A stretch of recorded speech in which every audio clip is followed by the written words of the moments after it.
Parabole, la prière et la justice.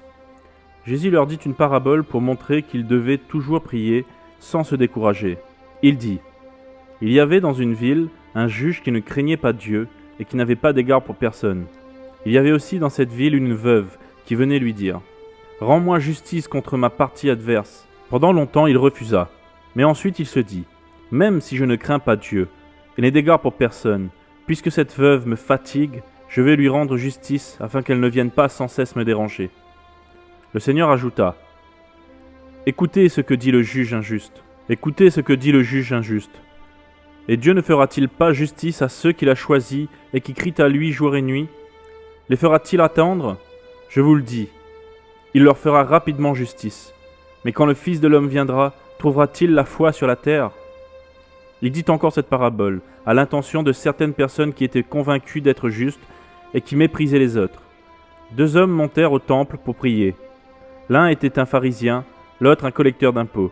Le pharisien debout faisait cette prière en lui-même. « Ô Dieu, je te remercie de ce que je ne suis pas comme les autres hommes, qui sont voleurs, injustes, adultères, ou même comme ce collecteur d'impôts.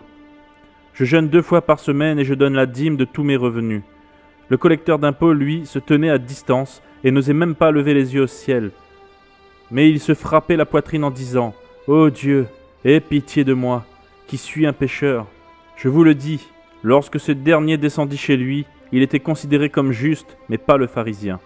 En effet, toute personne qui s'élève sera abaissée, et celle qui s'abaisse sera élevée. Que signifie suivre Jésus ? Des gens lui amenaient même de tout petits enfants, afin qu'ils les touchent. Mais les disciples, en voyant cela, leur firent des reproches. Jésus appela les enfants et dit : « Laissez les petits enfants venir à moi, et ne les empêchez pas, car le royaume de Dieu est pour ceux qui leur ressemblent. Je vous le dis en vérité, celui qui n'accueille pas le royaume de Dieu comme un petit enfant n'y entrera pas. » Un chef interrogea Jésus et dit : « Bon maître, que dois-je faire pour hériter de la vie éternelle ?» Jésus lui répondit : « Pourquoi m'appelles-tu bon ? Personne n'est bon si ce n'est Dieu seul. Tu connais les commandements. Tu ne commettras pas d'adultère, tu ne commettras pas de meurtre, tu ne commettras pas de vol, tu ne porteras pas de faux témoignages, honore ton père et ta mère. J'ai respecté tous ces commandements dès ma jeunesse, dit-il.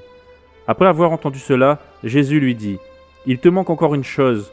Vends tout ce que tu as, distribue-le aux pauvres, et tu auras un trésor dans le ciel. Puis viens et suis-moi. Lorsqu'il entendit ces paroles, l'homme devint tout triste, car il était très riche. Voyant qu'il était devenu tout triste, Jésus dit qu'il est difficile à ceux qui ont des richesses d'entrer dans le royaume de Dieu. En effet, il est plus facile à un chameau de passer par un trou d'aiguille qu'à un riche d'entrer dans le royaume de Dieu. Ceux qui l'écoutaient dirent : Qui donc peut être sauvé ? Jésus répondit : Ce qui est impossible aux hommes est possible à Dieu. Pierre dit alors : Voici, nous avons tout quitté et nous t'avons suivi. Jésus leur dit : Je vous le dis en vérité, personne n'aura quitté à cause du royaume de Dieu sa maison ou sa femme, ses frères, ses parents ou ses enfants, sans recevoir beaucoup plus dans le temps présent. Jésus prit les 12 avec lui et leur dit : Nous montons à Jérusalem, et tout ce qui a été écrit par les prophètes au sujet du Fils de l'homme va s'accomplir. En effet, il sera livré aux non-juifs.